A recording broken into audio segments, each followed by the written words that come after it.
Hello, and welcome to the Original Remake Podcast, a show where we take the role of Hollywood executives, shamelessly exploiting your nostalgia for money. My name's Amy, and I'm joined with Pat. Hello. And Nick. Oh, hi. And Andrea. Hello. Today we will be discussing 2011's In Time.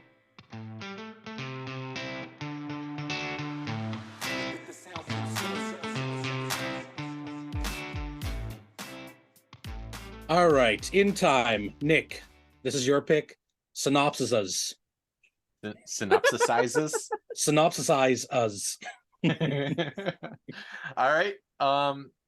So yeah, this is basically a Bonnie and Clyde adventure through the perils of late stage capitalism, where time is the currency.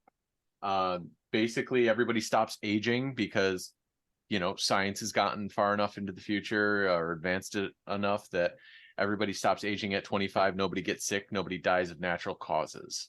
You used GPT for that first line, didn't you? I didn't. I wrote all of that. Oh, wow. That's an original thought. No AI required. It is. Few and far between these days. That looks like Chat GPT to me. This one is, but read what it says. I see. It talks like a person. Oh my God. It does talk like I've never used Chat GPT before. I prefer to write myself.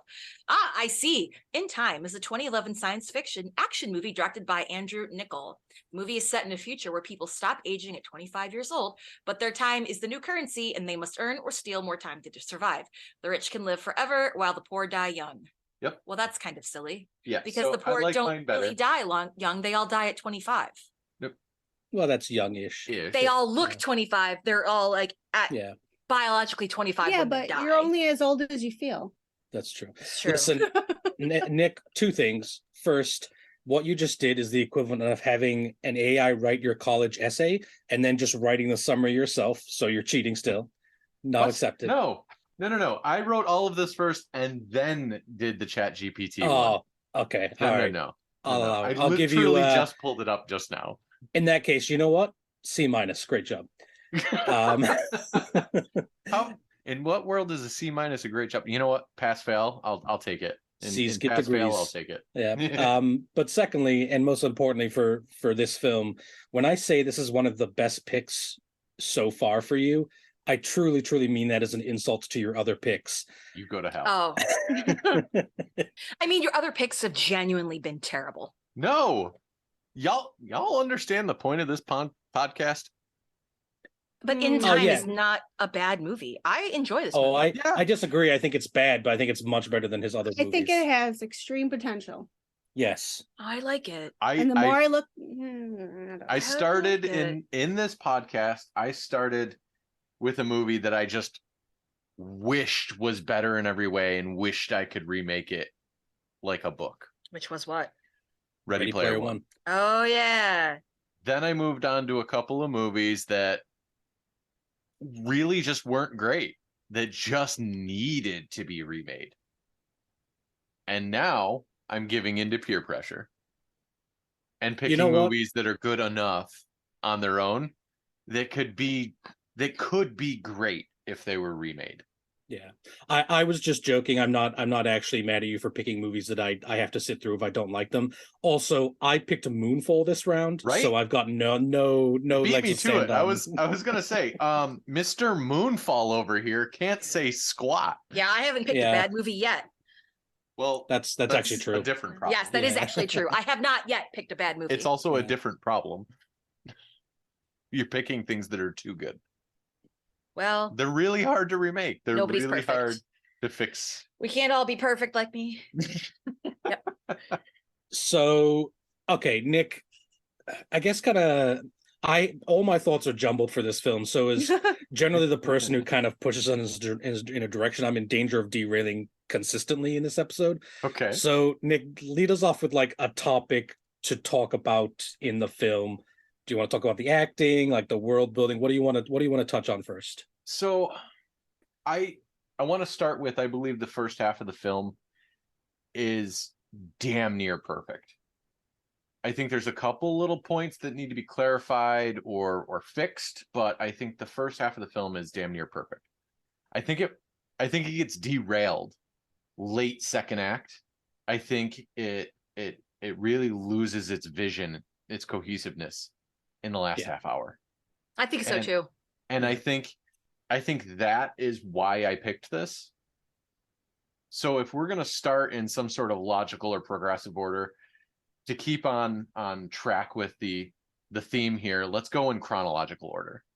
Let's start at the beginning of the movie and let's work our way through it. I think the world building in the beginning is great.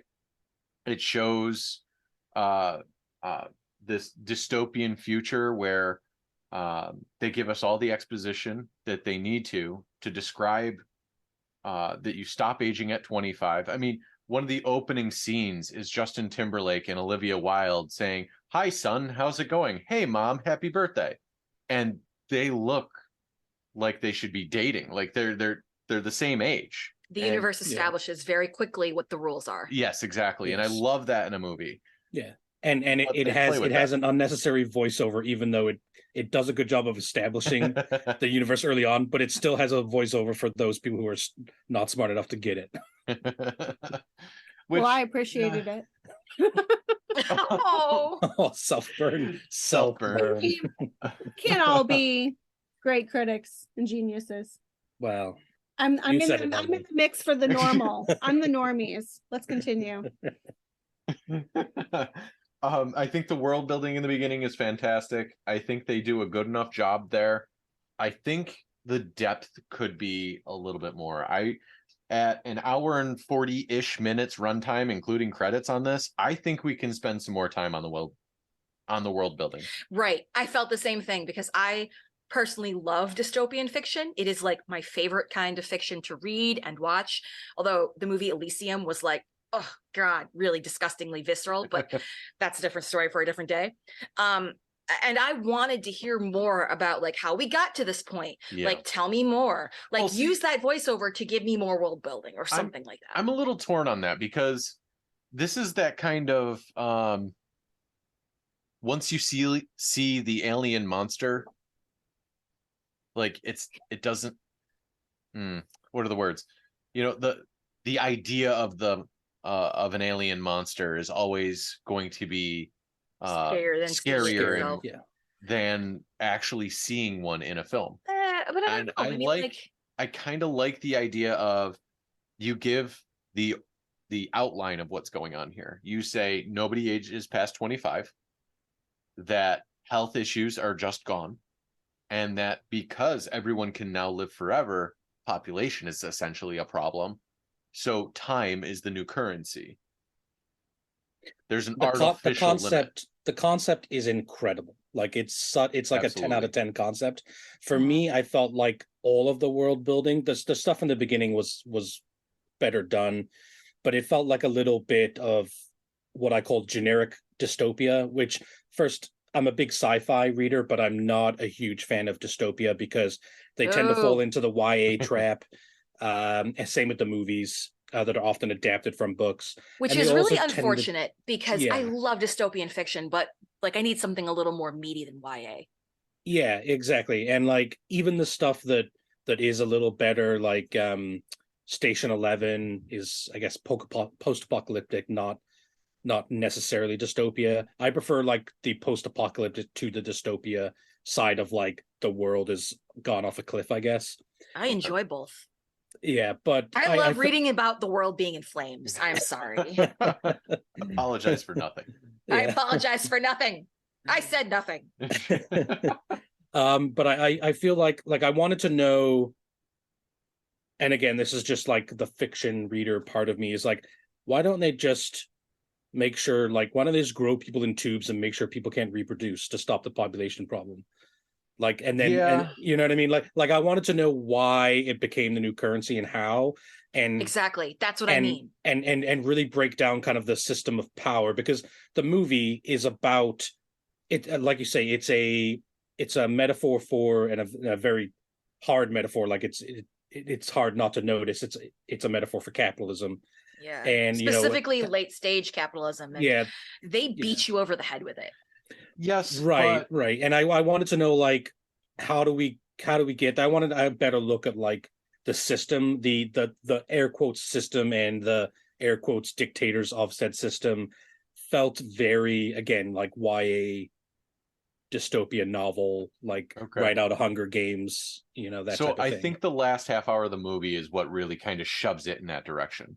I think up until, the tail end of the whole Bonnie and Clyde routine, of which they also need to spend a little more time there. Like, Yeah. give me the they just fall for each other so quick and take to shooting at random people on the street so quick.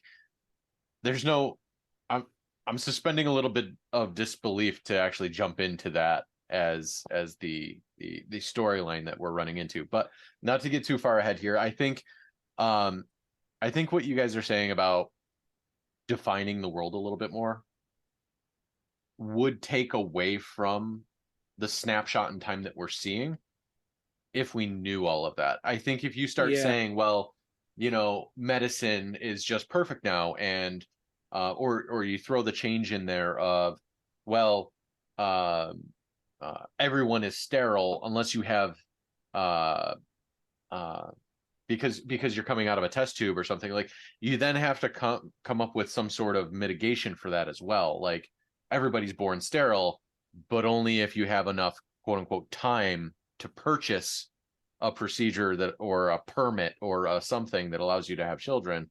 Like I think you could do that. I think you put all that world building in there, but at the end, for the story that they're trying to tell, I'm not sure it's relevant. That's fair. I'm coming. There's a YouTube channel. I can't remember the name of it, but they do a series of videos called Advanced Sci-Fi Civilizations Too Stupid to Exist. And I think I'm coming. Okay. I'll have to find the channel, but they're really great videos because they do like a Hunger Games one. They do pretty much any like sci-fi, show or book they'll do one for. And I think I came at it too much from that side of the angle where Okay. like I want the control, how the system runs, to make more sense and be more clear to me. Yeah. So that kind of like tweaked the back of my head, if that makes Right. sense. It does, and that's exactly what I'm looking for. Like, how do babies get born with the time clock already on their arms? How do you put your hand to someone's wrist and just immediately say, oh, I want this much money or this much time taken out? Like, I want to know the mechanics of some of these things. And I think if this were a book or a miniseries, all of those would be relevant points to spend some time on. But in the format of cinema, in a hour and a half to 2 hour movie, I don't think they're points worth spending time on. Oh, It doesn't. I think change the some story. of it, yeah. Media Zealot is the name of the YouTube channel, so if anyone's interested in giving those a watch, Yes. they're pretty funny. I mean, they're some of them are hits or misses, but it's a funny series to watch, so it's worth it. Yeah, so I think the world building was the first thing we should take a quick peek at. I think they did a great job in the beginning. As we discuss this later on, I'll kind of bring up some points about how I think it fell apart towards the end. But the story itself, I wish they spent more time on. yeah. As the next component of things to talk about, I think the story is good for us to spend a few minutes on. I love the idea that currency is no longer a thing, healthcare is no longer a thing. You live based on the time that's on your arm, and you live for that time. I think it's the perfect metaphor for the 99% holding up the 1% in any capitalistic type society. You're going to have super rich, you're also going to have super poor, but the ratio is going to be, tens of hundreds or thousands to one. In fact, one of the key quotes from this movie is, for a few to be immortal, many must die. And I think that's a perfect fit. Like it's a bit extremist, right? Like if you were to take a snapshot of human history, capitalistic society, you've got thousands upon thousands of people living day to day, paycheck to paycheck. Well, only a few people are multimillionaires or billionaires. Yeah. Um, Or to make it, we're talking about systems, vacant houses everywhere and homeless people both exist, for example. Right. Like Yeah. there's one of my favorite quotes, and it's my favorite quote even though I don't know who said it. I should probably know. But someone once said it's very expensive to be poor, and that's one of my favorite Yes. favorite. Like, hey, that's Yeah. the main problem of society right now, written in one quote.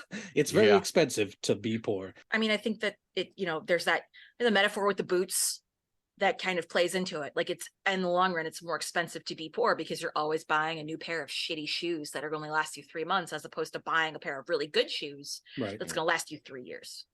Sure. And I think this movie, well, I don't think this movie makes it very clear that they're trying to pull back the curtain on that idea, with Mr. Hamilton right in the beginning giving our main character here, Will Salas, 100 years when he woke up that day with 23 hours and some odd minutes on his clock. You know, it changes your perspective. Back to world building for a moment. I love the fact that they threw in some nuance and detail of how, when you're constantly looking at your clock for how much time is left, you don't walk anywhere, you run. Yeah. You don't take time for the necessities or pleasures in life, like eating at a restaurant. Because You scarf down your food because that time is precious and time is money. And I love that part of the world building.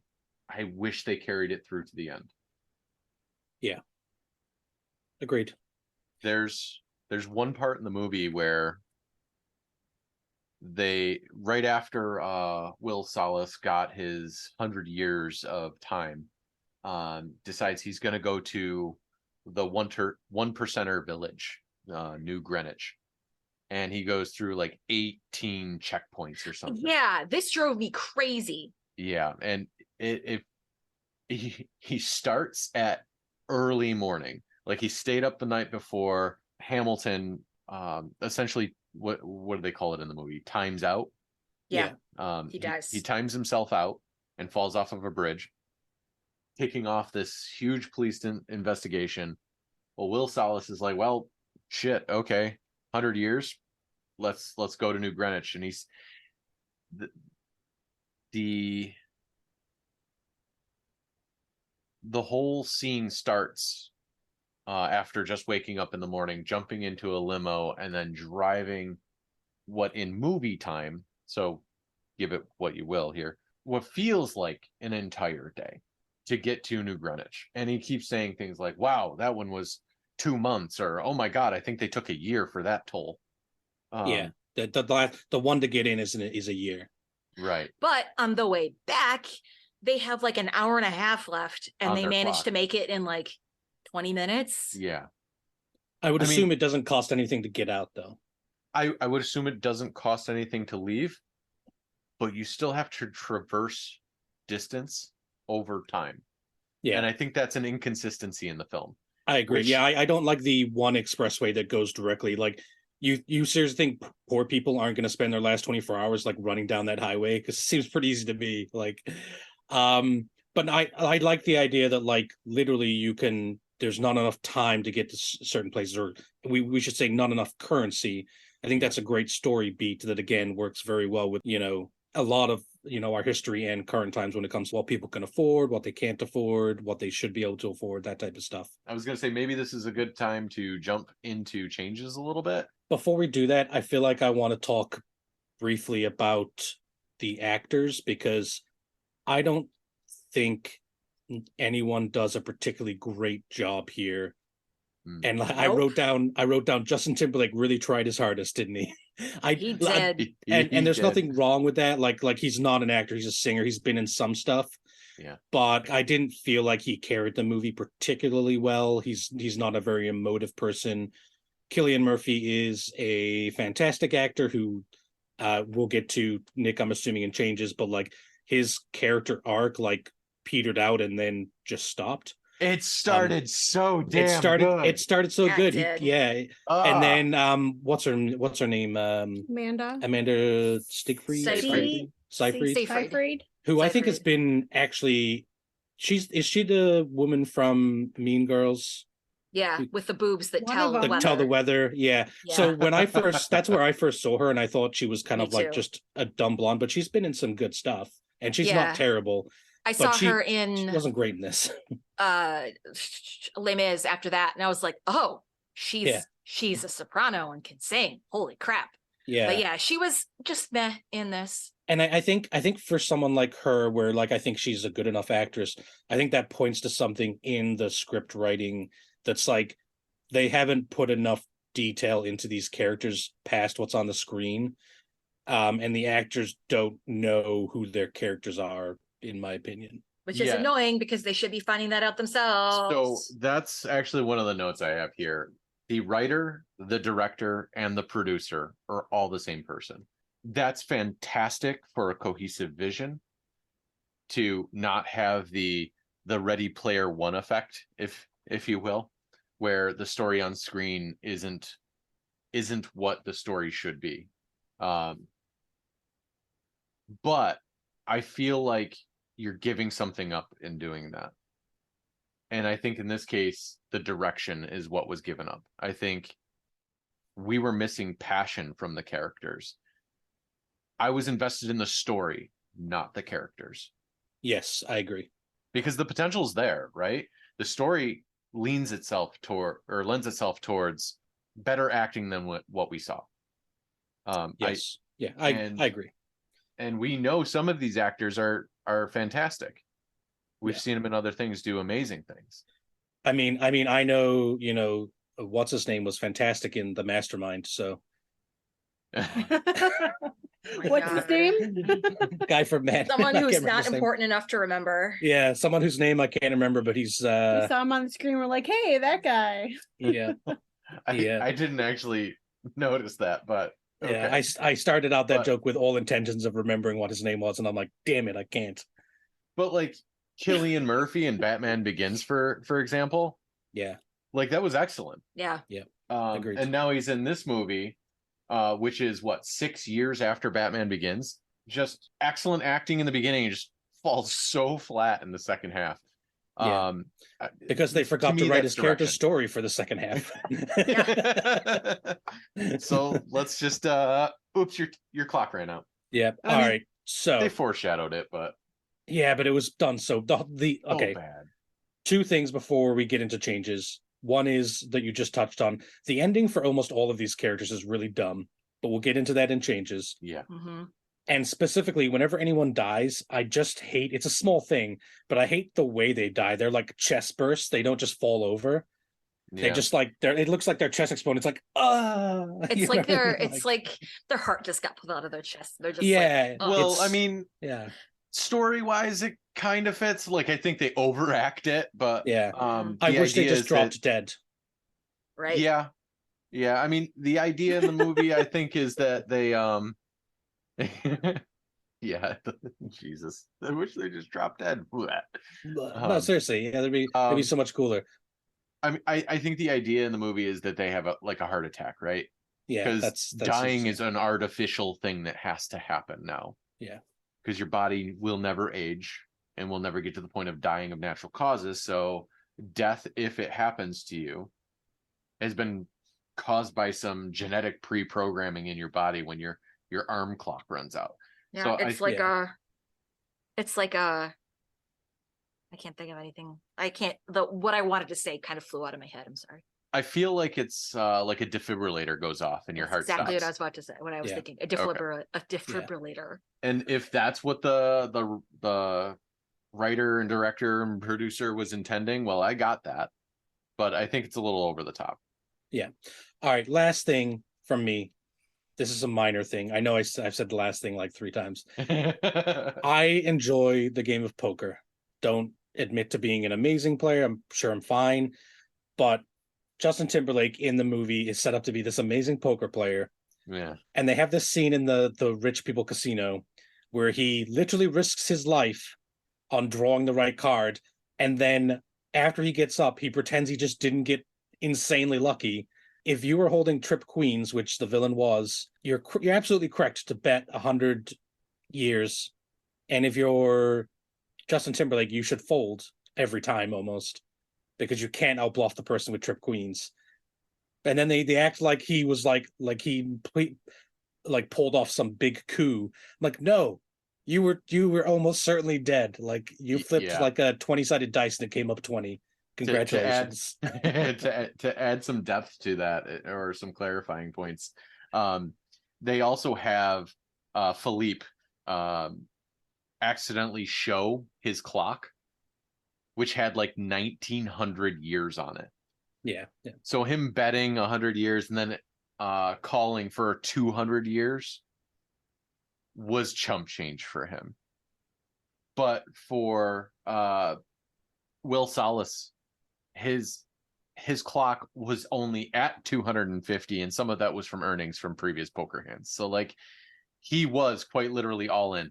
And I get it. You want the dramatic effect of saying something like all in at a poker game where you then win, but lean into the fact that he's a better bluffer. Yeah, when you're Casino telling Royale a story, had been out for like a decade at this point. Yes. And when you are the writer of this story, you choose what cards are in which people's hands.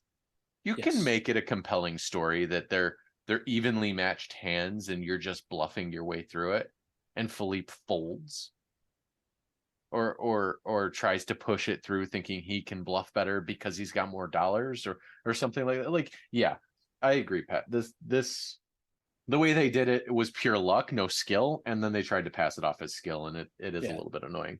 It should only be a little bit annoying, but for some reason my hatred for this specific scene is so intense. Like I'm watching the movie, I'm like, oh yeah, god damn it, Because why? you're numbers, man. Oh, it's so annoying. You hate it when people bet on bad odds and win against you.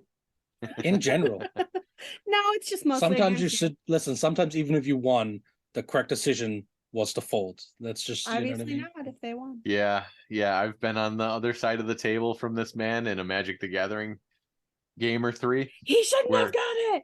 Where I'll just YOLO and he's like, ah, damn it.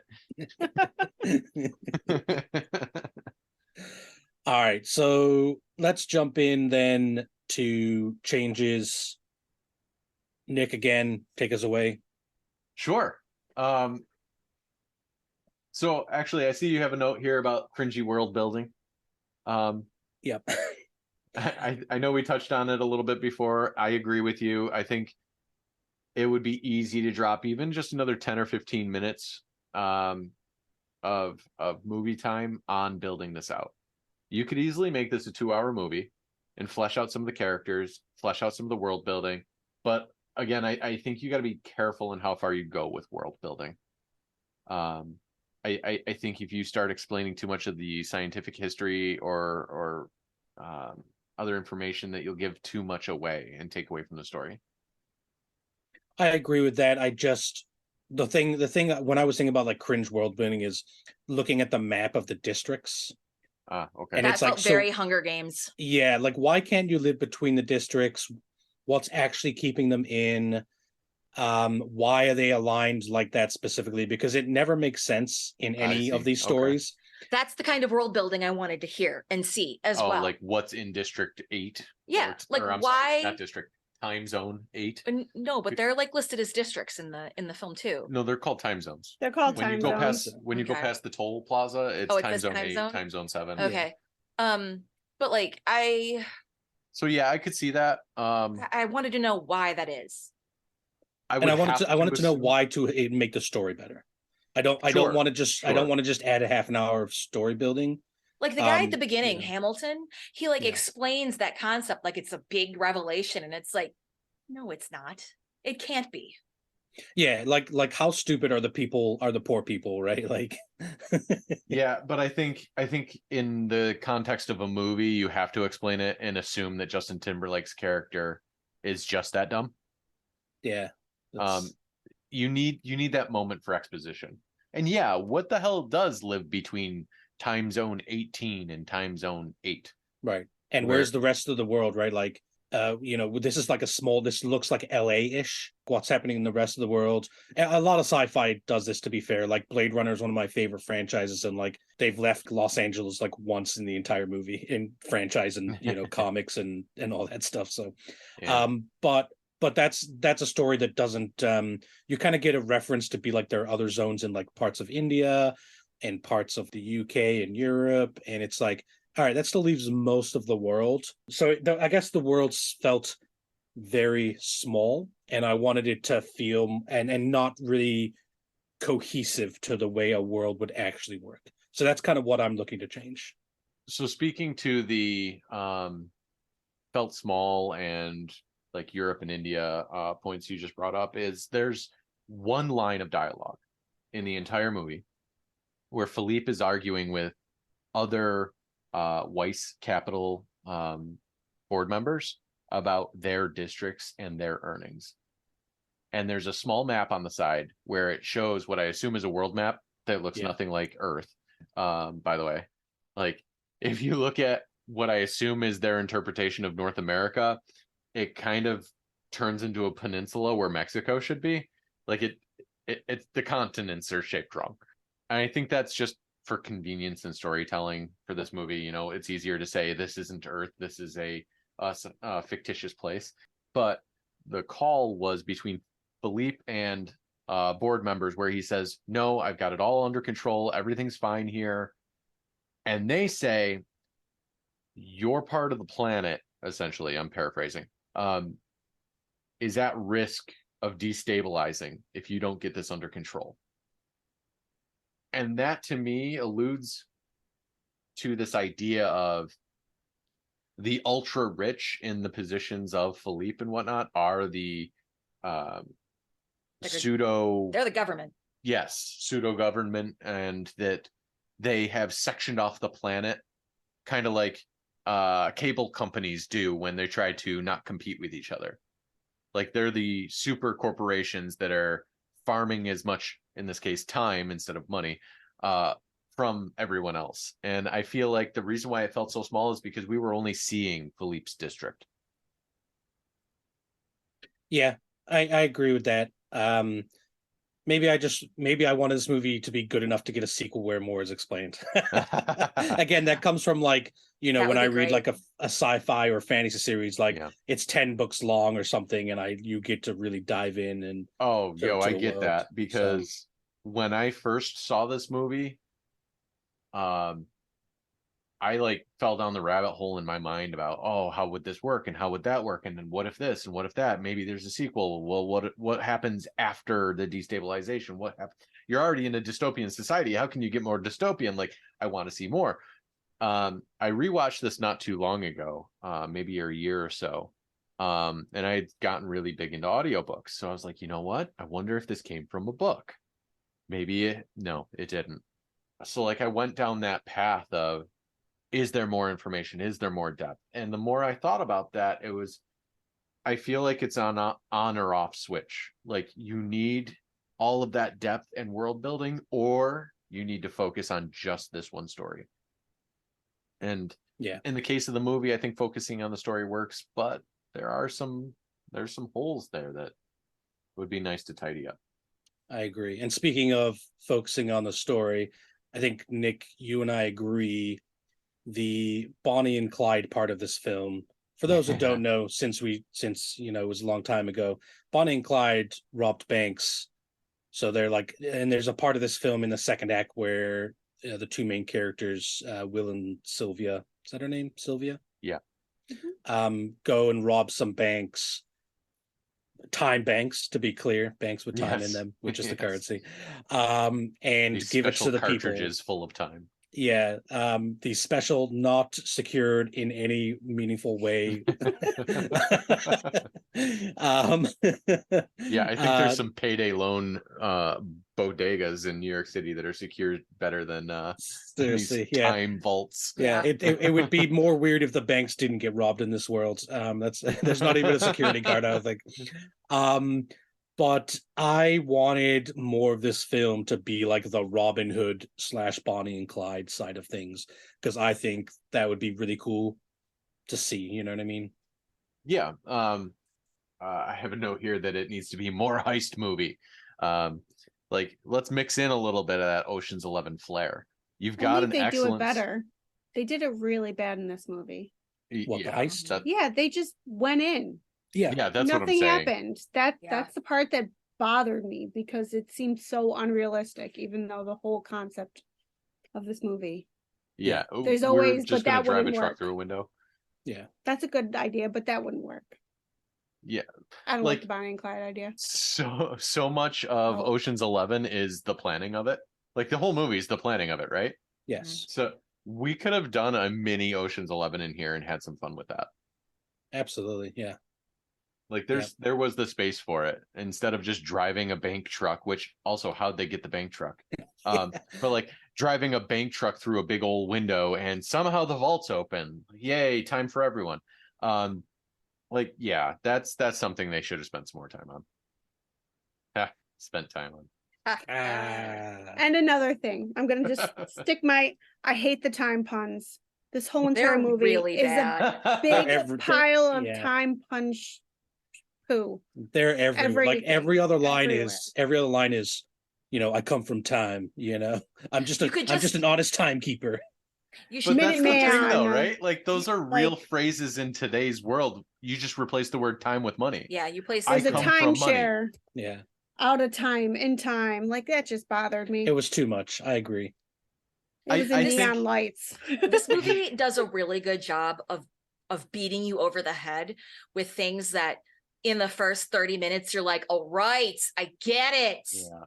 The Like, 99-second store. Yeah, it's like, okay, Yeah, that's the the dollar 99-cent store. store. Like it's just like, okay, we understand this movie's time, the time is currency. But like, think about it. Like that exists today. There are dollar stores. well, You now it's can $1.25 stores. Sure, but like Yeah, but I choose see what every you're one saying. of those puns, you can replace time with the word money and Actually- find that in the common vernacular. Right. I actually wrote that today. in my notes. Like- Like you can transpose the word time for money or money for time in every place they say time. And I think that's why it actually works in this.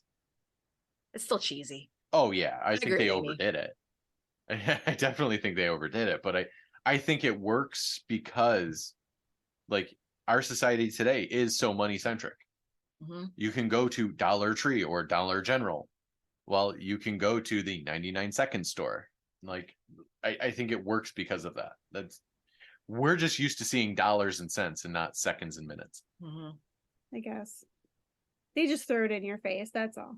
Yeah, A little too much. A little too much. a Well, little. you know what? A good analogy is actually, since there's a scene early in the film where they go to buy, I think it's coffee or breakfast or maybe both, and then Yeah, the price goes up like 4 cents for a coffee or something like that. It goes or from four- $3 to $4. Yeah, or 4 Not minutes. dollars. Yeah, minutes. Or excuse me, 3 Yeah. minutes to 4 minutes. See, you just did it. So in that regard, it's kind of like the idea that like in the modern world, it seems strange that someone could be poor and fat.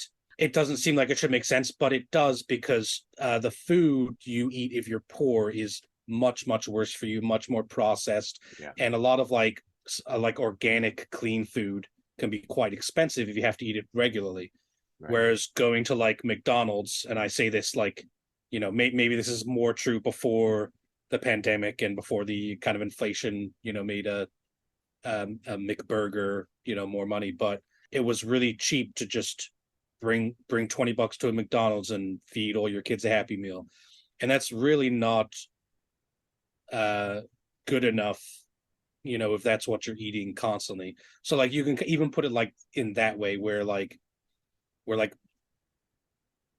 I said, it's expensive to be poor, but it's also you're much more likely to have health issues. You're much more likely to, have all these other issues that go along with not just the fact that you have trouble paying your bills.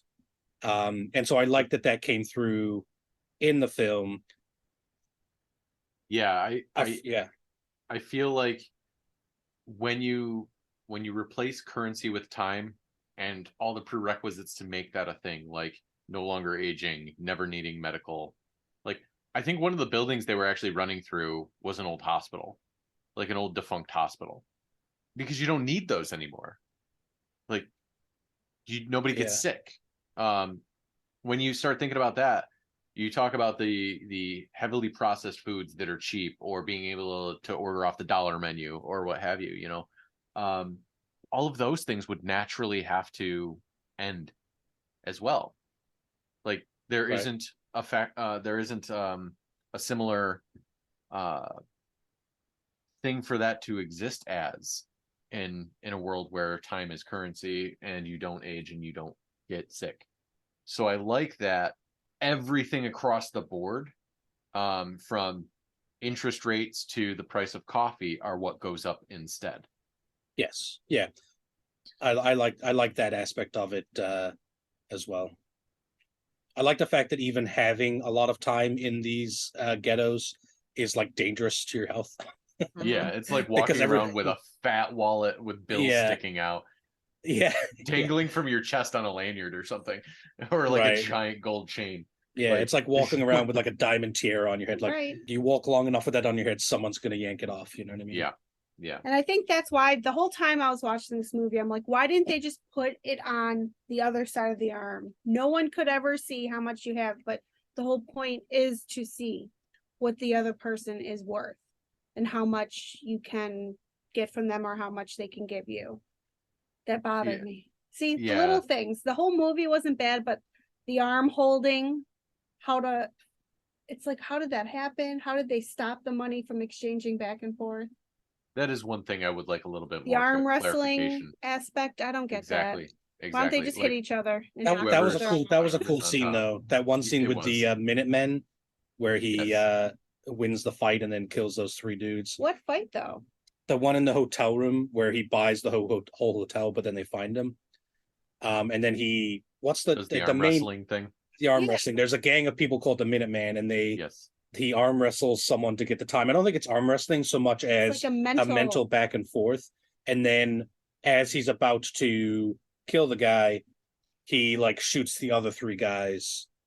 Yeah, so that was a cool scene. It was a very cool scene. Yeah, it's one of my favorite in this movie.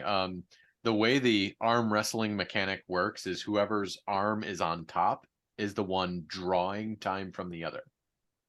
So whenever your arm is on top, you're drawing time from the person's arm who's on the bottom. So arm wrestling, instead of being vertical where you push back and forth, your hands are locked in one horizontal line and you're just rolling it over to see whose hand can end up being on top. Yeah. At no other point in the movie do they actually say that's how it works or anything. Or also, I just remove my hand, right? Like, I'm going to lose. I guess I'll just leave. Well, that's the whole grip part of it. Like you put the other guy in a death grip so he can't get away. But I thought that was a little strange though, because I like how you explained it. That's fine. But like you can also put your wrist to someone else's and draw time that way. And it's like, which is it? Well, I think there has to be a mental component to it. Right. Like there has to be. But we don't know. Like it's never given to us in any form of exposition or otherwise in the movie. So I'm just guessing based off of what I've seen. Like the storytelling that Will does to Sylvia about how his dad used to arm wrestle for money and then give it away to the poor. He explains his whole theory about how, you let the other guy get a little too complacent and then you take everything from him. And then you get to see that in the scene with the Minutemen. You can kind of put together a few assumptions about how the system works, and it looks like whomever's arms on top is who's winning, if you will, and drawing from the other person until they quote unquote time out, in which case they quite literally die from it. But that's what the Minutemen wanted. They thought that they were going to kill Will Salas's character, and steal all of his time, and it ended up backfiring on him because while everybody was distracted, that moment of payoff that they foreshadowed in the conversation between Will and Sylvia about how when your clock gets down to its final seconds, everybody starts looking at your arm, waiting for it to expire. That's your time to strike. That's his whole idea, right? That's where he flips over, grabs the gun out of his ankle holster, pops the two guys alongside of him, and then the one guy across the room, and steals everything from from the leader of the Minutemen. And it was a nice little payoff, but like, I don't know. I feel like if we're going to go on the Bonnie and Clyde thing, I think the Minutemen should start off as like bully and antagonists like they do, but then they should use them as like, okay, you're Yes. a lot of like Yes. gang warfare and ghettos, like especially in this film. You know, they're desperate people, but they're villainous because they're desperate, right? As opposed to like the charitable guy and the missionary. Recruit them all to be bank robbers with you. Yes, there is no world in which an organization like the Minutemen would exist and then also cooperate with the police. Yeah. And that's essentially what happened here. So I didn't actually put it in my notes for changes, but it's something that I've been thinking about. Like, the Minutemen and Will and Sylvia should have teamed up. That should have been the heist where they take the 1 million year cartridge from Philippe. That should have been that instead of just like, walking in. Exactly. Like the plan, they don't explain the plan at all, right? He's just there, and the security guards, they don't explain how he got there. They don't explain anything about any of the heists at all. So that's really obnoxious. They just require you to suspend your disbelief. Like there was no background check to become this multi-bajillionaire's bodyguard or something. Yeah. Like, I love that it worked out that way. Like, we got you, you bastard. Like that had there was a little bit of that payoff, but also when you try to put any sort of rationale behind it, it's just kind of falls apart. Yeah. Let's finish up changes then by talking about the end of the film. Yes. Because I don't like the ending at all. Second, I'm not a big fan of it either. Yeah. Second, I'm a big fan of the system winning in these type of stories because that's the way the real world works. And again, maybe that comes from the fact that I read too much fiction sci-fi, in which a lot of the time the character exists in the system, and it's really hard to have a victory over the system, if that makes sense. Or rather, and if you do, there are dire consequences for other reasons. Yeah, I agree. Like if you're going to have the Bonnie and Clyde story, they need to go out in a blaze of glory. Yes. Or they have to cripple the system in such a way that it no longer functions as a system and claim that as victory. There's no in between. Why not? Why can't there be an in between? Because if there's enough of the system to be there, then they haven't taken it down. They've done nothing. Quite literally, like what they say in the movie about, they just robbed a whole bunch of banks and whatnot. And then the interest rates just went up 7%.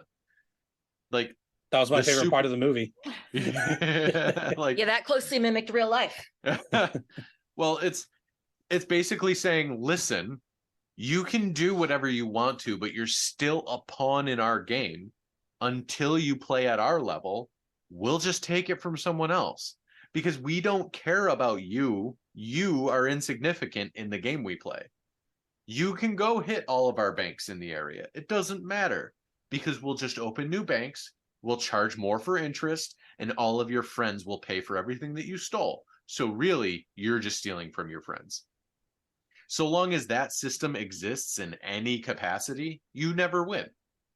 So they either need to go out in a blaze of glory where they're trying to take down the system, true Bonnie and Clyde style, or they need to cripple the system in such a way that it no longer functions and no longer exists. I think it's very binary. I don't think there's any in between. I want the end of this film to be similar to Butch Cassidy and the Sundance Kid. Okay. You still want the system to win. Yeah, so for those who haven't seen the film, shame on you. It's great. It's got Robert Redford and Paul Newman. I'm just going to spoil the film because it's one of the best endings ever. They're both trapped in this building surrounded by the Mexican army. And they say some like cool lines to each other. And then the end of the movie is they kick open the door and run out with their guns drawn. And then they freeze frame them there. And all you hear is gunshots in the background. Basically, they ran out and just got gunned down. That's the end of the movie. Mm-hmm. And I really love that as an ending to the film, to the way it's done, but also why they did it. And I feel like this movie should be the same. Like 30 seconds longer than it was. They're walking up to the steps of what looks like their world's equivalent of the Federal Reserve back when it held gold. And they're walking up the steps to this place after just getting out of the car and holding some pistols in hands. Like 30 seconds longer in this film where they walk in through the front door and then just get gunned the hell down. Like, you could have had that. I don't even want that. I want the actual ending where, I want the ending to be completely different. Like, I don't want them to be chased by Cillian Murphy's character. I don't want Cillian Murphy to die the way he does. I don't want them to almost run out of time and then barely have enough left. Like, and then he does the mirror of his mother. It's cool, but like as a climax to a film, it's just not. It does not pay off. The payoff wasn't there. Like, they were banking on all that emotional investment of his mother passing in a dramatic way in the beginning of the film, paying off with his new girlfriend, and it didn't. They tried, and I like the symmetry of it, but it just didn't pay off the same. Yeah. But you hit on a point that is like one of my trigger points of this whole movie. Oops. Cillian Murphy's character just falls over, which is so annoying. Like, because he forgets to get his daily. He's distracted during a car chase. He's like, right. Dispatch, give me my per diem, and he's about to put his arm into the little loop to get his. And he's per like, diem. no, wait, never mind. Wait, I've got him, and he's chasing them, and it says something like 45 minutes left. Let's rewind about an hour in the movie about how this jackass has been doing it for 50 years. There is no way he forgets to do that. Like, they tried to sow the seed with his counterpart being like, oh, you cut it close there, sir, when he's getting his per diem earlier in the movie. But like, there's no way you don't have that as muscle memory after 50 years of being essentially a time cop. Like, yeah. The way they did that was so implausible, and then the way they did that just, it actually kind of angers me. Like, Cillian Murphy just falls over. Yeah, it's just his character arc doesn't conclude; it just ends. Yeah, he's got Will and Sylvia dead to rights. He's got them at gunpoint. Like, they're almost out of time. He's like, haha. And he's literally got him at gunpoint, and all he's got to do is cuff him and throw him in the car, and he just falls over.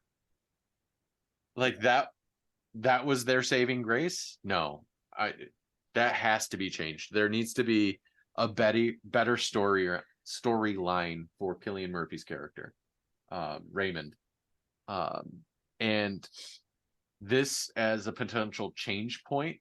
Back to the whole heist idea. Like, he's an idealist, and they touch on it in the last few seconds of the film that he came from the poor district. He came from the ghettos. Right. And they could go the direction of sympathizing with his character and saying, listen, the system's going to fall whether you help us or not, and turn him. Have that light side to dark side moment. It would pay off so much more than dude falls over and they run through the streets and dive into each other's arm in the last seconds to save each other from running out of time. I think that's my thoughts on how to change I would like just very briefly. I think everyone they go into like the last bank heist. They get surrounded, including the Minutemen. They go on like the biggest heist. The system is going to win. Cillian Murphy wants to help them, tries to help them, but is not able to. And like in Butch Cassidy and the Sundance Kid, they all get gunned down, but Cillian Murphy stays kind of quiet and in the background, like outside, on the perimeter with the villains. But internally, he's been turned, and so the movie ends with the characters end. It was always going to be this. They were always going to die when they tried to feed the system. But now here's a man in Cillian Murphy's character who can't unsee what he's seen, who can't unthink the thoughts, right? In every dictator, the people who work for those people have to have like a level of cognizant dissonance, right? Like you have to be able to narrate yourself into being the protagonist of the story, because objectively, like, a lot of the stuff you're doing is bad. Sure. You know what I mean? Sure. So I think I like that as a like the villain's end, but like, over time the way systems collapse is slowly people just say no and mean it, right? Like Rosa Parks sits on a bus, and when she's told to get up, she says, nah. You know what I mean? Like, so many people said, yes, I will get up and move seats before, you know what I mean? Yeah. And so then that becomes like a spark point. Sure. That's kind of the way I want the movie to end, is like with the spark of what would be a revolution, not like a hero's ending, like a hero's journey. I really love that. I say a little bit of both worlds. We get a little bit of the come to the dark side, where he's having his internal struggle. His spark point, if you will, is talking with Will Salas and Sylvia, and they together put together the big bank heist moment of stealing from Sylvia's father.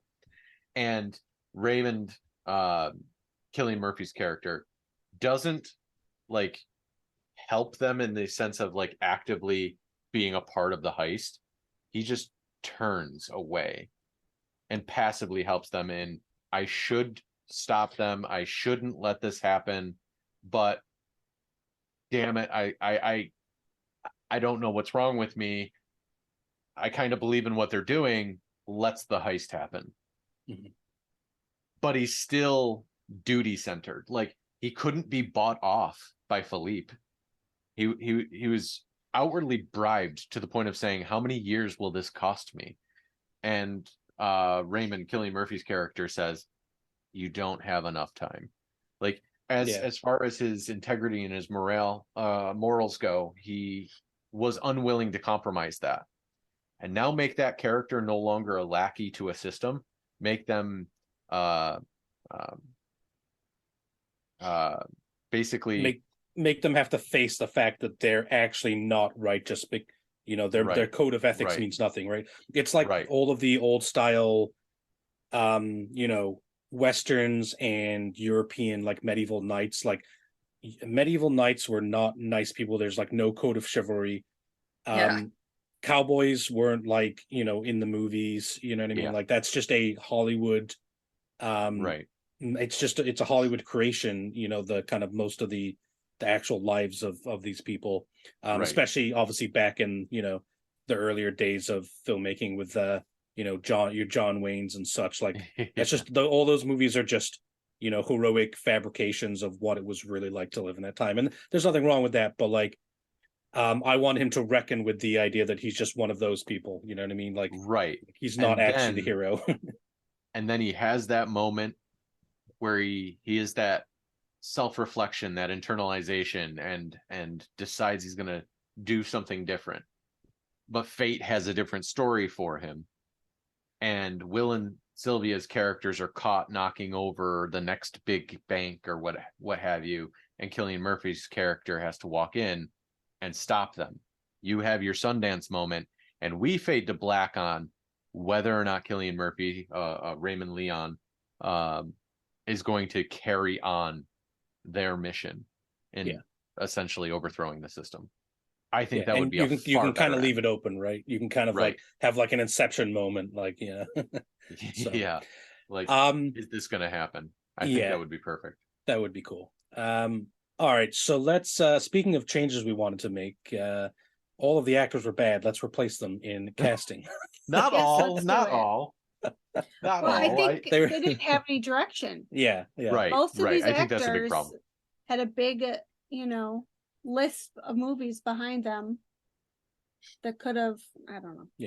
I don't know. That's fair. Just didn't feel right. Yeah, Philippe's actually your boy from Masterminds, Beast. Did you put those together? Philippe, and I didn't actually. I didn't. When they were saying that, when Pat and Amy were saying that earlier, I was like, what?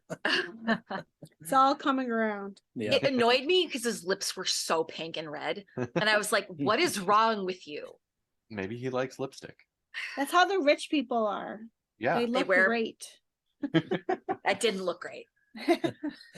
All All right, right, Pat, so who would you pick? yeah, at first I think Nick, you wrote this note down.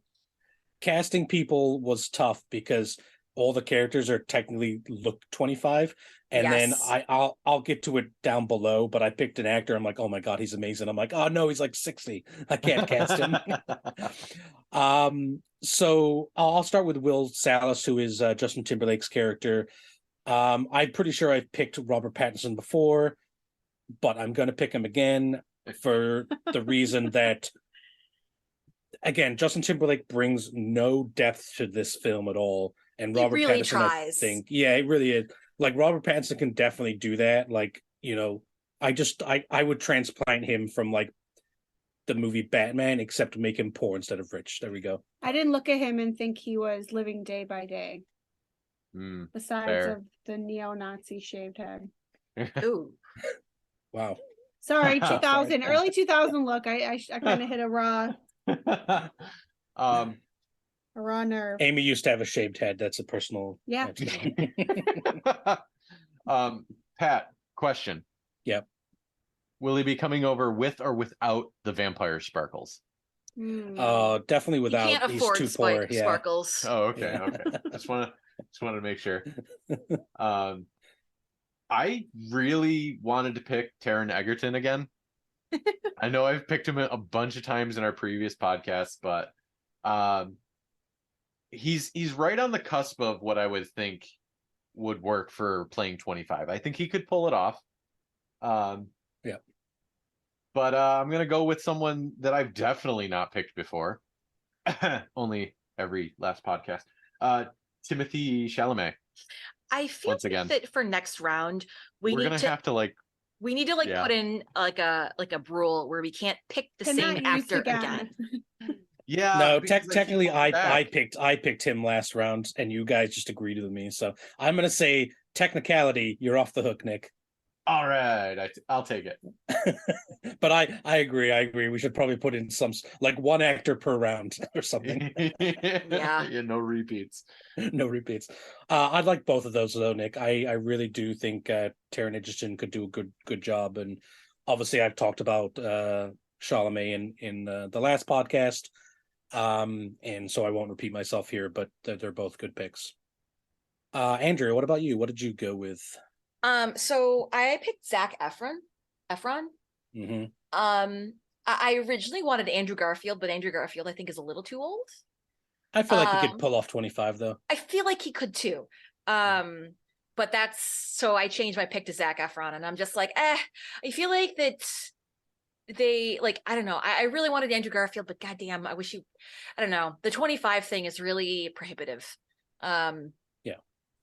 Especially since I think that Andrew Garfield could do like the naive at first, but selfless and kind of a bit of a dick at the end of the day, sort of persona. And we've kind of seen, but I was like, okay, Zac Efron's a little bit younger, and in like he's done some more adult stuff, and in, for example, The Greatest Showman, he played a guy who was really wealthy and then had to Pretty much give it up. So I think he could kind of go back and forth like that. That's probably fair. not. Would he be able to pull off a 25-year-old though? I think so. Okay. For me, I think he falls into the Justin Timberlake category of not a good actor, not good enough of an actor. Not good enough. Because he's multi-talented. I only know him from, is it Glee or He what's can the sing singing and one? dance. High School Musical. High School Musical. His favorite movie. He's been in some comedies that I found him funny in. I don't mean to say like he's a terrible actor or anything, but like he's probably my least favorite of all the names we've listed so far. But every now and then you cast someone in real life. This is talking about for a movie, right? Where like you don't expect them to be good and they're amazing. Like before Heath Ledger was the Joker, everyone laughed at him being the Joker. Same thing with Robert Pattinson. When Robert Pattinson was cast as Batman, a bunch of people on the internet who hadn't seen anything except Twilight laughed. But anyone who had seen anything of his work outside of like Twilight and Harry Potter knew he was going to do a great job. And that was the same thing with Bruce Willis. Everyone thought that he was a rom-com guy, and then he was in Die Hard and blew everybody away. Yeah. Fair. All right, Amy, what was your pick? I tried very hard not to pick actors that everyone else has redone over and over again because I kept going back. I even picked Tom Holland. I don't even know why. And I threw that out. I kept thinking the main character, Justin Timberlake, was a little too heroic. I didn't think he was very slummy. Did that come out wrong? His abs are too shiny. He just looked too nice. But I was thinking of the actor Aaron Tyler Johnson. He was the kid from Kick-Ass. Oh yeah, he's been in a lot of stuff. And he's definitely looking older now. And there's some movies where he kind of just looks dirty. But the more I look at it, he doesn't look that dirty anymore. He's a good actor. He's in a bunch of stuff. He's been in more stuff than you think he's been in. He kind of got big for like 5 seconds. He was even in one of the Marvel movies. Yeah. Oh yeah, he was Quicksilver. Yeah. For like 30 seconds, and then he got killed a pointless death, or killed and had a pointless death. Yeah. He still looks young. He kind of looks like a working class guy. And he's 32. Yeah. That works. He's definitely young enough. He's close enough because, like, what'd you say? Cillian Murphy was 35 in this movie? Yeah. So, yeah, like, a lot of those actors were pushing it. Yeah. Not really. I actually looked this up. Amanda Seyfried and Justin Timberlake were both 26 at the time when the film was made. Wow. Yeah. Can I give a shout out to the movie Bullet Train, which is like one of those like movies that could have been terrible, but because the people making it knew it could have been terrible, it was good. And he plays one of a set of brothers in there. Yeah. They're definitely not brothers. One's black, one's white, but they call themselves brothers. And they're both fantastic. It's a really fun movie, and I recommend it if you just want to watch, like, when you say popcorn movie, you think Marvel and like the Fast and the Furious. But back in the day, like there was like popcorn movies had more. They were more unique, right? They weren't just like, okay, here's the next movie in our franchise. Bullet Train feels like one of those films where Bullet Train it's just was fantastic. Fun. Yeah, and he was great in it, right? Like him and I can't remember the other actor's name, the black guy. So apologies, but they were both like my favorite part of the movie. They were so good. Brian Tyree Henry. There we go. I know he's been in a bunch of stuff as well, but yeah. Lemon was his name in the movie, and Aaron Taylor Johnson was Tangerine. That's right. Yeah. Yep. That's a great movie. All right, that's my pick. Onward. All right. Oh, that's right. He was in Eternals too. My secret Unfortunately. secret Marvel movie that I like. All right, so let's move on to Sylvia West, who is the female lead. Weiss, excuse me. I went with someone who I feel like can definitely play a kind of character going off the deep end a little bit, which I feel like is the direction I would take this character. And also someone who definitely comes from money and is kind of high class. She's got kind of like that persona.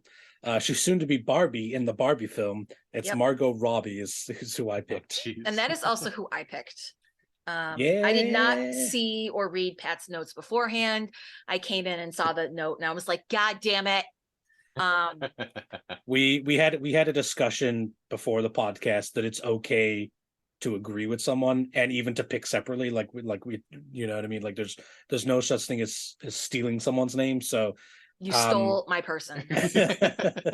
I mean, she's fantastic, right? That was one of the first people I thought of. I was like, because she's like, think about her in the Suicide Squad, and then think about her in like the Wolf of Wall Street. Like, she could be an absolute like play lady. Is that what they call her? What do they call like the lady Playmate? version of a Playboy?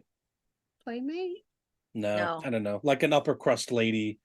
And she can Stephanie? be. I don't know what you're trying to say. She could be. I don't know either. She can also be like the Suicide Squad. I'm losing my mind and murdering people, and I feel like I want a little bit of both. A femme fatale, which is the There we go. feminine version of a lady killer. That's what I'm thinking of. A femme fatale. There you go. Okay. Yeah.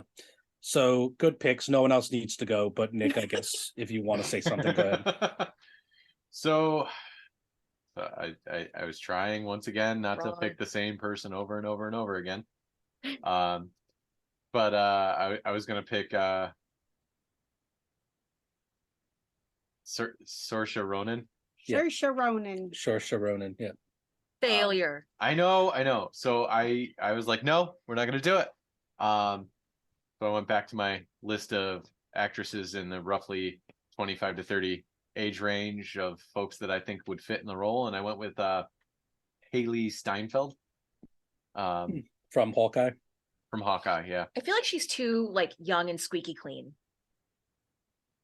Like she's too squeaky clean and innocent.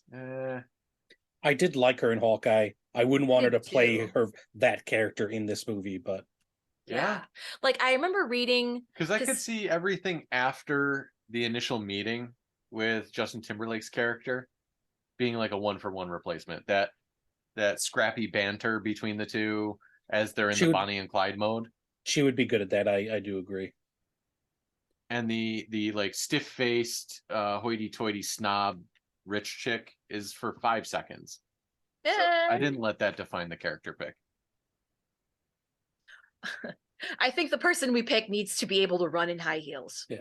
I think more importantly than anything, Yes. Nick, is your pick wasn't Margot Robbie, so it's wrong. Yes. Amy. Wow. Wrong. Wow. Did I even say who my pick is? Yeah, I want to know why you're wrong by not picking Margot Robbie. I picked Dakota Fanning. Oh, okay, Oh, she's all right. She's got a very Wow. she's very attractive, but I feel like she's also got a dull face. Like she's lifeless. You're She's pretty but just- boring. Yeah, but then also she plays amazing roles. She's played some really good roles, and they're not all squeaky clean. So I think she would play, you know. Was she in a High TV duty. show that we've seen? I'm sure she has. The Alienist. We liked She's her in been in that. a lot of stuff. Have you guys seen The Alienist? I have not. It's You should put it worth on your list of things to watch because it got canceled after 2 seasons, so you don't have to invest in it. Okay. It's not perfect, but it's like as a period piece, I thought it was really cool. And Our yes, list her is getting voice too is a big, little you know. annoying. I But apologize. I'll not everyone can be perfect. Yeah. I think she's a good pick. I don't like how y'all were like Pat was all like, oh, okay, I could see that. And I come up with my pick and you're like, you're wrong. Yeah, I That's was ready to honestly, I was ready to lay into Amy here, but when she said it, I was like, oh, yeah, I guess she could also That's do it messed up. too. Yeah, Just when you think you're friends with someone, I know. I'm sorry, they bro. cut you like that. She's not as good as Dakota Fanning isn't as good as an actress as Margot Robbie is, though, in my opinion. Yeah, but she also looks more like a 25-year-old. Yeah, Margot Robbie Robbie's has getting up looked there. 25 her entire life. Yep. Bullshit. She'll probably look 25 when she's 50. She's going to be one of those women. What kind of But she's- 25-year-olds look like Margot Robbie? I mean, she's like in her 30s, so she could That's probably. true. It wouldn't be too much of a stretch, I don't think. All right, let's jump on then to Raymond Leon, who is the time cop, which is a great name for someone. This is Cillian Murphy. This is the timekeeper. Timekeeper. Timekeeper. I prefer Time Cop. It's a better name. It's a good movie too. It's true. Might make it into the list. Initially, I typed down Bryan Cranston and then walked away. And then right before we were doing this podcast, I was like, "Oh no, everyone has to be 25. Damn it!" And Bryan Cranston He would be definitely can't be fantastic. 25. He But would wouldn't be he- fantastic. He's such a great actor. But then luckily I thought about last week's podcast, and Amy had mentioned Bill Skarsgård, and I was like, perfect, I'll just steal him. Just any one of the Skarsgårds. Yeah, insert Skarsgård. No, but Bill, and again, I saw him in John Wick 4, great movie. Don't you dare spoil it. We haven't seen it yet. I won't. But The dog better live. he was cool. He was great in that, and he definitely could. Any of the Skarsgårds could definitely be the rich people who have lived for a million years, right? Like, Well, I thought Raymond Leon was the cop. well, sure, Yeah. but he's still like 75. He's been doing time copying for 50 years, so you would assume he'd be around 70 to 80, right?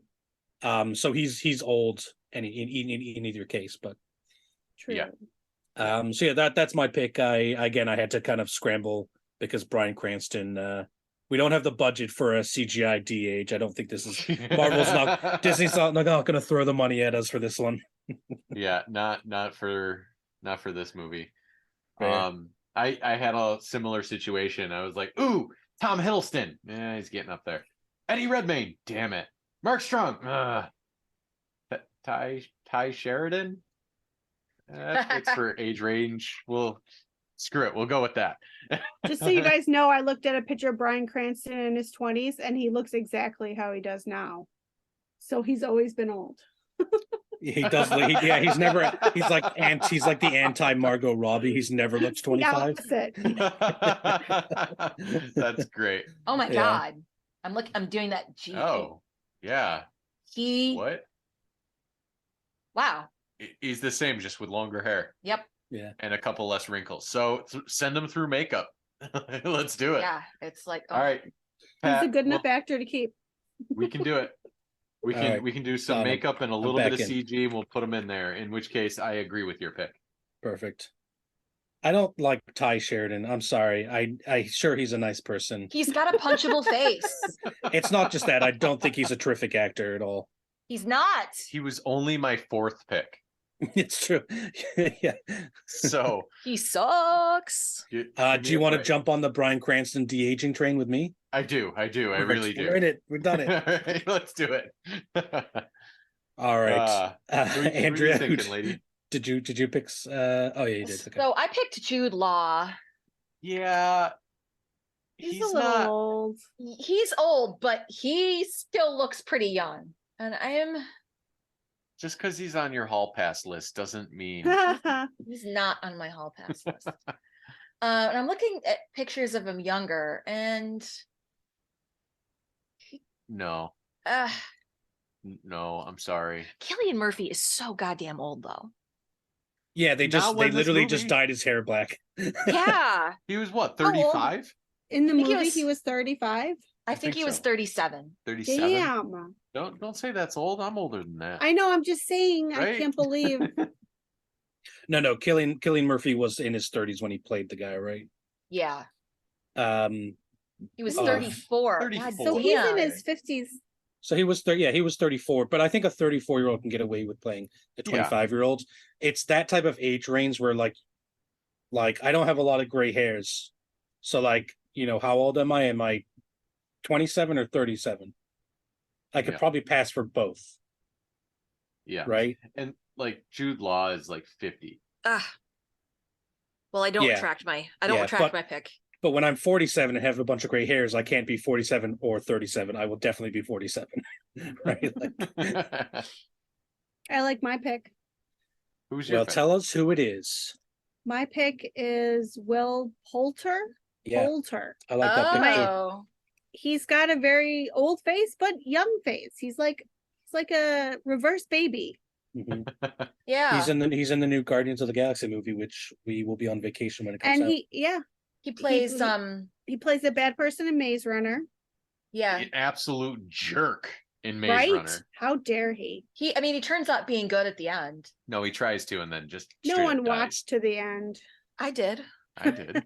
I really liked that movie. Am I the only one that Yes. can't finish that movie? The second one sucked. The third one was not bad. I remember the first one only, and I didn't hate it, but only because that kid is in it. But I feel like he could play a detective / I've been working at this job too long, kill everyone. I like your pick. Good Yeah. choice. I agree.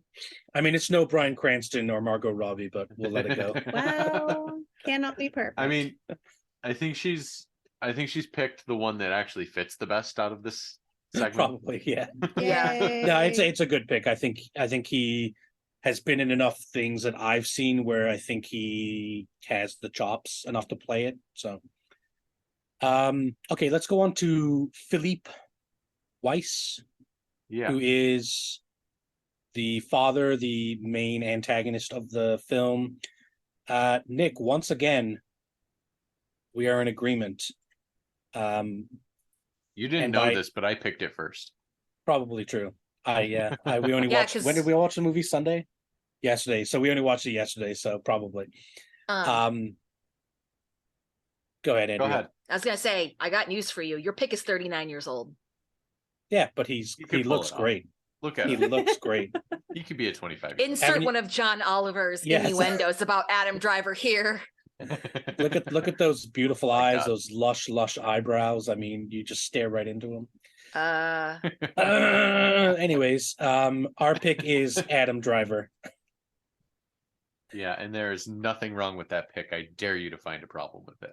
I He have all also problems with he it. also can All just the play problems? a good rich snobby antagonist, right? Like he looks Yes. like a nepo baby. All right, so my pick is going to be Timothy Chalamet. You're allowed to do that. I couldn't pick. I didn't pick this guy. Who Just did you no, pick? just No one. just I say couldn't Bryan think of Cranston. something. I didn't think to pick anyone for this particular role. Yeah, I don't That's know. okay. Really? Okay. I mean, honestly, I was really on the fence of whether or not we should recast this role. Because it could be any cliche bad guy who values money over their own family. Yeah. Yeah. Like that's their plot in this story. Like that's it. Yep. They've just Yeah, gotta yeah. So but I was like, you know what? No, he plays a big enough part. He's part of the whole heist portion of stealing the million-year cartridge thing. Like Yeah. we should We've gone probably through like the cast last him. couple decades in Hollywood of like the antagonist of a film being as much a part of the story as the protagonist, or sometimes being the protagonist, right? So like look at like Black Panther, like Michael B. Jordan, Yeah. right? Like Yeah. like My God, he's that literally role was- the villain. Like he's like advocating genocide, and people are like, oh yeah, what a guy. like people really are okay with kind of Well, they're villains that you can sympathizing. sympathize with. Yeah. Yeah. yeah that's what I mean, They're yeah. villains that where the story and the director successfully shows you their humanity. Yeah. And you can understand to a certain extent why they're doing what they're doing. And if a hero was to do the same thing, it would probably be the same thing, except not taken to the extreme. Yeah, I agree with that. Okay. But Yeah. but Adam Driver can definitely play like a villain. You know what I mean? Like Kylo Ren is one of the best parts of the sequel trilogy. He really Maybe is. even the single best part. He is. And I then changed you my can- pick. Hard stop. Nicholas Hoult. Amy's changed her pick for Who? Philippe. Who is it? Nicholas Oh. Hoult, the I guy like- who was in The Menu, Yeah, that's good. Yeah. and the Oh, okay. upcoming classic Renfield. Renfield. I Did do you want to guys see that see- film. Not do yet, but I too. can't wait. Yeah, I cannot wait. I can't wait either. it's out now. Maybe we should go on a movie date before we leave. Yeah. Wait. Quick hard left turn. Yep. If you want to see opposite ends of the spectrum for Adam Driver, you go see him as Kylo Ren, and then you go see the movie Logan Lucky. Yeah. It's fantastic. I need Like, to see that movie again. It's so It's good. great Yeah. between the two. It's just so great. Anyway, sorry, I digress. Yeah. And Logan Lucky is a movie where they actually bothered to explain how the heists work. So great job. Logan Lucky is like a better Ocean's 11. Okay, well you can Wow. get Yeah. right out of here with that nonsense. Nope, I'm right. Yeah. Wow. Oof, I love absolutely right. Logan Lucky, but man, Ocean's 11 is like, And it was still directed by Steven Soderbergh. Same guy. yeah, that is That's true. true. Yeah. So even he knew it was a better movie. Yep. All right. Before we finish up casting, I see that Andrea has initiated bonus round, and has decided to cast Will's mother, Rachel, played Yeah. by Olivia Wilde. I felt like, I don't know. I don't know why it slipped my mind to not cast Philippe and to cast Rachel instead. That's okay. I don't understand. There are no real rules for this podcast except for I show up know. and talk. That's the only thing. No, but you also have to like watch the movie and do the casting. So there's homework. That's Um, true. So I picked Kristen Stewart for Rachel, Will's mom. Wait, is that because of the Twilight thing? No, it's not. I picked that before I even saw any of Pat's picks. I felt that she could play someone who's like, I mean, I don't know. I see Rachel as kind of, tortured. Like she tries her best to give, her son a good life. And at the end of the day, she just like dies because she tried to pay off debts. And I feel like that Kristen Stewart could do a good job of being like hopeless. Yeah. I feel like we're definitely downgrading in the pretty department though. Gotta be real base level here. Olivia Wilde is like, which is why we should bring in Anya Taylor-Joy. No. yeah, I'm here for it. No, absolutely not. She would not fit. She's nope. Chat GPT disagrees with you. Chat GPT is wrong. It's sprung a pop quiz on me, so I had to punch it in quick. I did not cast this in the first place, so I was like, hey, in the movie In Time, who could replace Olivia Wilde's character? And it gave quite a few answers. I like that. Olivia Wilde banned for being picked on anything on this podcast because Why? she has broken Jason Sudeikis' heart, who plays Ted Lasso, and I'm very mad at her. She's a home wrecker. I like Olivia Wilde. They were together? Yeah, they're married and have 2 kids. Jeez. He served her papers when she was on stage, and I remember reading an article about that. I don't know why it's funny. Because it's mean. Holy shit, that's horrible. No, I'm just kidding. She's allowed to be. Editor Pat cut this part. Okay. She has the Olivia Wilde's name ever. Olivia Wilde's actual name is so unfortunate, and there's a reason why she changed it for acting, I am sure. Her original name is Olivia Jane Cockburn. Nice. Yeah, back in the day that was fine, and it once the internet started, you can't have a Cockburn name. No, it was all like John Wayne, for example, or Shirley Temple. Like that's not their real names, right? Like movie and acting. John names. Wayne's real first name is Marion. Yeah. You can't, like back in the day, almost everybody changed their name for theater. Marion Robert Morrison. Yeah. Oh, I forgot Olivia Wilde was in Tron Legacy. I like that movie. Oh, I fucking love that movie. That's actually where I like the first time I'd actually seen her on screen. Yeah, she looks great in leather. I think we can all agree. Anyways, that's our show. That's a show. we'll leave you with that parting remark. Play out the music on that note. No. First, we've got to decide if we're going to remake this movie. So after what we've talked about, the changes we've kind of made, the casting, Amy, why don't you go first? I would 100% change. I would remake this movie. Okay.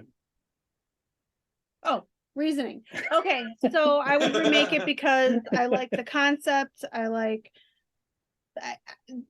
Honestly, I did not enjoy the Bonnie and Clyde aspect. I would take that out. I don't even know if I would focus so much on the unnecessary relationship. It has nothing to do with his main goal, which is to take down the system.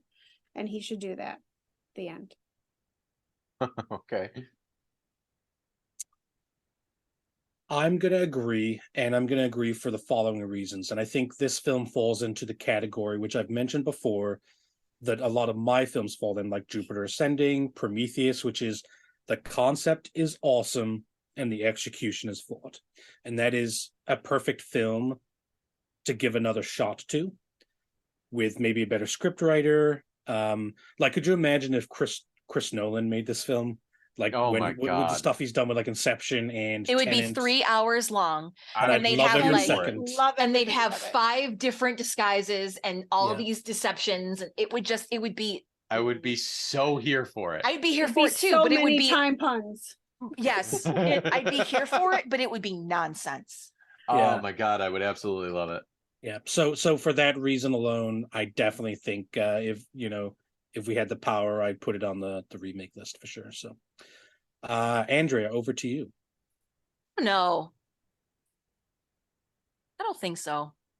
Oh. I've been thinking about it long and hard. Like, yeah, they like Pat, you're right. The story does need some work, and the acting could definitely be tweaked. But I feel I don't know. There's something about it that I don't want to change. And I can't put my finger on it. Maybe it's because I really like the movie as is and I don't want to change anything with it. You know, yeah, I think I'd keep it the way that it is. Okay. Okay, perfect. And Nick, what about you? I would absolutely remake it. I kind of fell in love with the idea of spending a few more minutes on world building and explaining a little bit and the intricacies of the rules of how all this transfer of time from person to person, person to object, person to company works. And then when we were talking about how the heist should be a proper heist and not just a, oh, hey, this happened, and really expand upon that, and then giving Cillian Murphy's character an actual arc and not just a dead end. That whole idea of he was just a character and now he has gained sentience and is self-aware and wants to break the system as well after the fact. Like, I love that idea that we came up earlier in the cast, and I'd love to see that play out on screen with someone like Christopher Nolan directing, because that is some kind of twist that he would absolutely put into a movie. Absolutely. All right. Like the film and Justin Timberlake's acting career, we're out of time. Oh. Ah.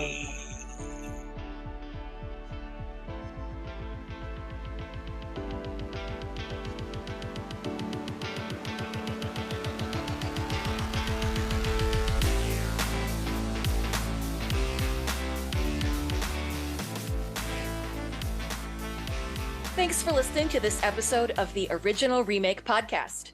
If you'd like to provide feedback or have a question, please email us at remake.cast@gmail.com. We'll be back with another episode in 2 weeks.